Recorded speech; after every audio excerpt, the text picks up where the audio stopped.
Hey, hi everyone. Welcome back. So in the previous session, we have seen how exactly we can deal with this particular page, right? And one more thing that I am gonna deal with here is the instance creation we are doing in between, right? So the instance creation you are doing in between, which doesn't looks good. Okay. So I just wanna put it in a proper order. Okay. I just wanna put it in a proper order. So this is an empty space that got populated. So let me remove this page. So what I'm doing here is all these instance creation I'm putting in the starting itself. So here if you observe, so all these instance creations I'm putting here in this starting for the better visibility. Okay, so these are the two pages, and one another page that we have created is this is the one that I just placed it here. Okay, all the instance creation I just placed it in the top, and here login to the application. This is what the login into this particular application is, and this is gonna be adding an item to the cart, and this is gonna be clicking on a checkout, and then the next logic should be enter the details we need to prompt. So if you come back here, as part of the entering the details, you should be in an your info page. So here this page, okay, so let me log in. So there is a session timeout, automatically it will log out, that's fine. So here we are in this particular page. We need to fill this form, and this is a your information page. Let us come back to the page objects and let us create a page here, your info page dot ts. And in this particular page also, it's mandatory for us to import it. So here, where is this your info? I just imported it, and then export. This is a mandatory thing. Export class, and here your okay, your info page. So okay, I have created this particular class.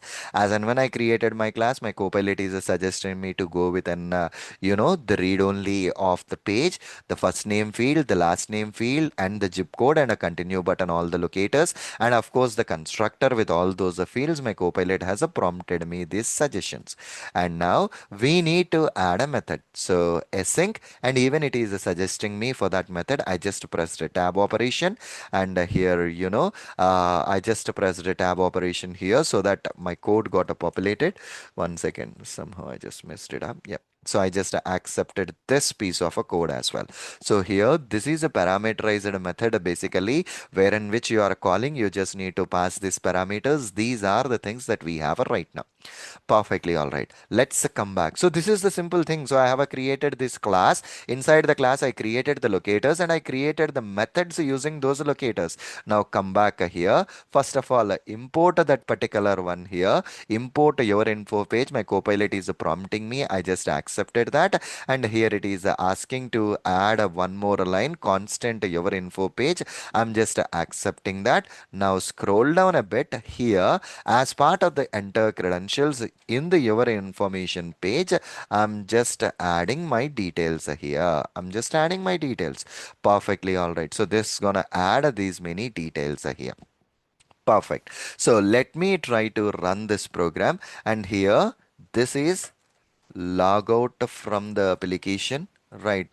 And this is okay, this is close the application. So these are the various flows. So this is the chunk. Let me try to run this program and check it out whether it is performing these operations or not.